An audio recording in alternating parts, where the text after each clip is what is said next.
Hello बच्चों, आज के इस वीडियो में देखेंगे हम लोग हिंदी अल्फ़ाबेट। हिंदी अल्फ़ाबेट को कहा जाता है हिंदी वर्णमाला। हिंदी वर्णमाला को व्यंजन कहा जाता है। तो आइए आज हम लोग इस व्यंजन के बारे में पढ़ेंगे और लास्ट में इसको, जिसका अंग्रेजी बेसिक से मजबूत नहीं है, उसके बारे में भी इसमें बताया जाएगा। इसलिए वीडियो को लास्ट तक पूरा देखिएगा। तो आइए पहले इसको व्यंजन के बारे में पढ़ लेते हैं जो वर्णमाला दिया हुआ है। देखिए क से क्या होता है? कबूतर। यहाँ पे देखिए ख से खरगोश। ग से गमला। उसके बाद देखिए घ से क्या होता है? घड़ी। यहाँ पे घ दिया हुआ है, घ से घड़ी। उसके बाद अंग मतलब कुछ नहीं दिया हुआ है, खाली दिया हुआ है। उसके बाद च से क्या होता है? चरखा। ये देख रहे हैं आप लोग, चरखा, ठीक है। उसके बाद छ से छतरी मतलब छाता। छाता हम लोग बारिश में या धूप में लेकर चलते हैं। देखिए ज से जहाज। उसके बाद झ से झंडा। उसके बाद य से कुछ नहीं है, खाली स्थान दिया हुआ है, यौआ या बोलते हैं इसको। उसके बाद ट से टमाटर। ट से टमाटर। ठ से ठठेरा। ठ से ठठेरा। उसके बाद यहाँ पे दिया हुआ है ड से डमरू। ड से डमरू। इसका ड का प्रयोग यहाँ पे दिया हुआ है भेड़ में। भेड़ में ड आता है, यहाँ भेड़ का प्रयोग किया हुआ है, ड में लगा करके देखिए लाल रंग से लिखा हुआ है ड। तो इसको पढ़ना है इस तरह से। उसके बाद ढ से होता है ढक्कन। ढ से ढक्कन दिया ही है, लेकिन ढ का प्रयोग भी दिया हुआ है। देखिए यहाँ पे ओढ़नी लिखा हुआ है, ओढ़नी। ओढ़नी में ढ का प्रयोग किया हुआ है, ये लाल रंग से ढ बनाया हुआ है इसमें, देख सकते हैं आप लोग, ढ। उसके बाद होता है अड़। इसको बोलते हैं अड़। अड़ मतलब अड़ौआ अड़ा बोलते हैं इसको। तो इसका प्रयोग दिया हुआ है फण में, फाड़। ये सांप का देख रहे हैं फन काढ़ा हुआ है, इसको फण बोला जाता है। ये अड़, ये डायरेक्ट फण का प्रयोग कर दिया है इसमें। आगे देखिए त से होता है तरबूज। त से तरबूज, तरबूज खाते हम लोग। थ से थर्मास। द से दवात। दवात में क्या होता है? स्याही भरा जाता है इसमें, इसके कलम से उसको बोर बोर के लिखा जाता है उसमें से। उसके बाद ध से क्या होता है? धनुष। धनुष होता है, इसको तीर से मारा जाता है धनुष को। देखिए नौ से क्या होता है? नल। नल मतलब टंकी में पानी गिर रहा है नीचे, यहाँ पे देख सकते हैं आप लोग। प से क्या होता है? पतंग, जो पतंग हम लोग उड़ाते हैं, प से पतंग। फ से फल। ये टोकरी में फल रखा हुआ है, इसमें बहुत प्रकार से फल है, सेब संतरा है, कीवी है और अनानास है, बहुत कुछ है। यहाँ देखिए ब से बत्तख। ब से बत्तख। भ से भालू। भ से भालू। उसके बाद म से मछली। म से मछली का तस्वीर बनाया हुआ है। उसके बाद य से यज्ञ। यज्ञ कर रहे हैं, बैठ के हवन कर रहे हैं, यज्ञ कर रहे हैं।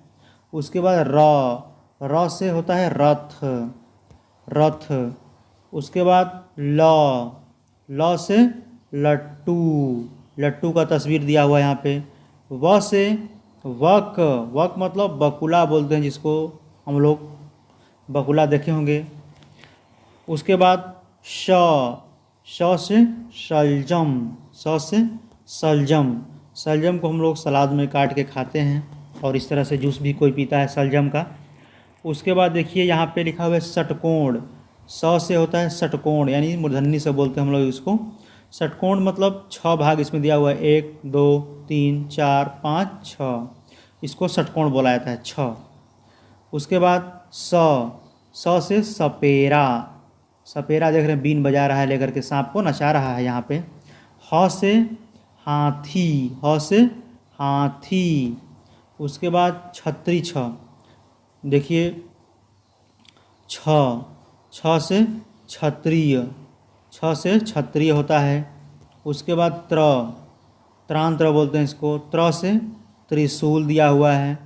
उसके बाद ज्ञ से ज्ञानी ग दिया हुआ है। ये ज्ञानी मतलब होता है महान, विद्वान, पंडित, जो बहुत चीज़ जानकार अपने पास रखता है। ज्ञ मतलब ज्ञानी। तो दोस्तों, आज के इस वीडियो में हम लोग व्यंजन के बारे में पढ़े हैं। अब थोड़ा देखते हैं जिसका अंग्रेजी बेसिक से अच्छा नहीं है तो उसको कैसे अपने बेस को मजबूत करना है। आइए इसके बारे में थोड़ा जान लेते हैं। सबसे पहले जितना भी आपका ये व्यंजन दिया हुआ है, क से लेकर के ग तक, क, ख, ग, घ, च, छ, इन सब के नीचे में देख रहे हैं आप लोग, क का के ए, ख का के एच ए, ग का जी ए। ये जितना भी मीनिंग दिया हुआ है सब आप लोगों को याद करना पड़ेगा, तभी आप लोग बेस मजबूत कर पाएंगे अंग्रेजी का। देखिए यहाँ पे घ का भी दिया हुआ है जी एच ए, च का दिया हुआ है सी एच ए, छ का दिया हुआ है सी एच एच ए। उसके बाद ज का दिया हुआ है जे ए, झ का दिया हुआ है जे एच ए, ट का टी ए। इस प्रकार से मतलब हर एक अक्षर का दे दिया है मीनिंग सब। टी एच ए ठ, डी ए ड, डी डी ए। देखिए जो ए लगाया है सब में, एक एक सब, ये जो एक एक अक्षर है उसके बाद ए लगाया हुआ है। यदि यही बीच में आता है तो कभी लगता है कभी नहीं लगता है, वो उसके अनुसार, उच्चारण के अनुसार हम लोग लगाते हैं। ठीक है, यहाँ पे ढ अकेला है, डी एच ए है। उसके बाद अड़ है, अड़ को एन ए, कहीं एन भी लिखा जाता है जैसे बीच में आता है अड़ वहाँ पे।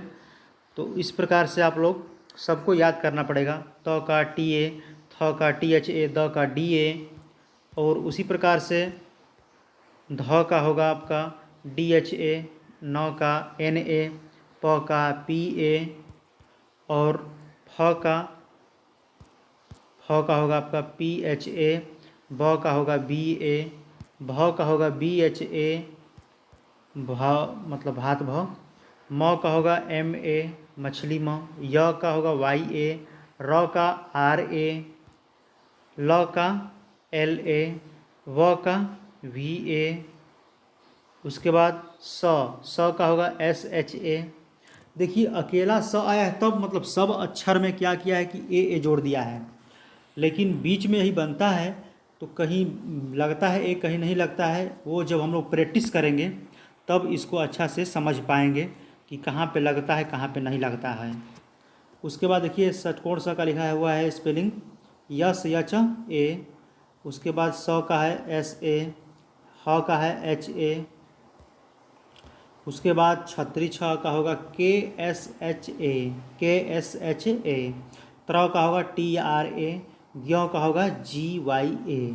तो इस प्रकार से आप सब लोगों को जितना भी अक्षर है सबका स्पेलिंग आप लोग अच्छा से याद करिए, तभी आप लोग अच्छा से अंग्रेजी सीख पाएंगे। अब आइए थोड़ा इसको रिवीजन करते हैं। देखिए यहाँ पे लिखा हुआ है कबूतर।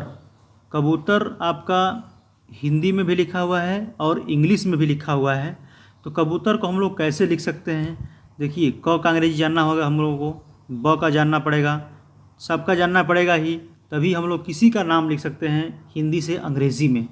तो यहाँ पे लिखा हुआ है KABOOTAR, कबूतर। कबूतर को कबूतर बोला जाता है। उसके बाद मान लीजिए खरगोश है ये, तो खरगोश को कैसे लिखते हैं हम लोग? तो ख का अंग्रेजी पता होना चाहिए, र का पता होना चाहिए, ग का पता होना चाहिए, सबका पता होना चाहिए, तभी हम लोग इंग्लिश में लिख पाएंगे। देखिए इसका मतलब ये नहीं है कि कबूतर किसके मतलब होता है, पीसन मतलब कबूतर होता है और रैबिट मतलब खरगोश होता है, यहाँ वो बात नहीं है, वो तो उसका मीनिंग होता है। लेकिन हम लोग खरगोश को खरगोश अंग्रेजी में लिखेंगे कैसे, बात ये है।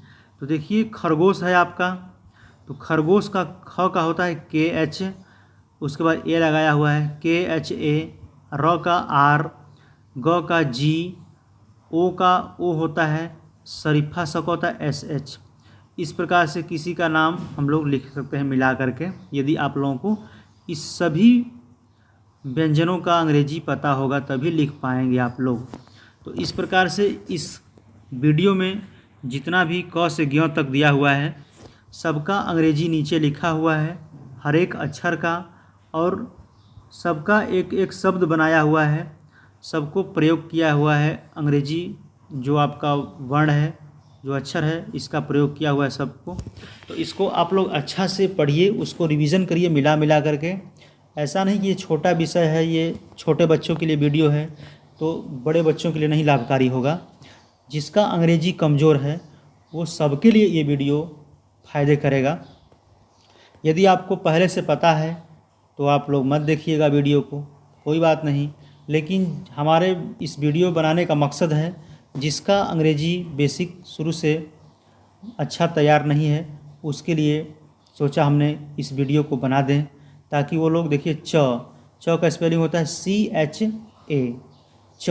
मान लीजिए चरखा लिखना है हम लोगों को, तो चरखा में च आ रहा है, र आ रहा है, खा आ रहा है, तो च का CHA, आर का आर, और खा का KH, आ का होता है AA।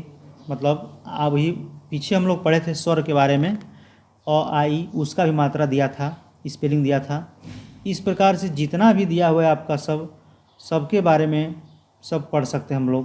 देखिए यहाँ पे सब जहाज़ के बारे में लिखा हुआ है, झरना के बारे में लिखा हुआ है, टमाटर। तो टमाटर को टमाटर कैसे लिखेंगे हम लोग, TAMAATAR, इस प्रकार से टमाटर लिखा जाता है। तो इस प्रकार से आप लोग जितना भी इस वीडियो में क्यों से ज्ञ तक के बारे में सब दिया हुआ है, और सबको स्पेलिंग को आप लोग अच्छा से याद कर लीजिए, तभी आप लोग अंग्रेजी अच्छा से लिख पाएंगे, समझ पाएंगे। धन्यवाद।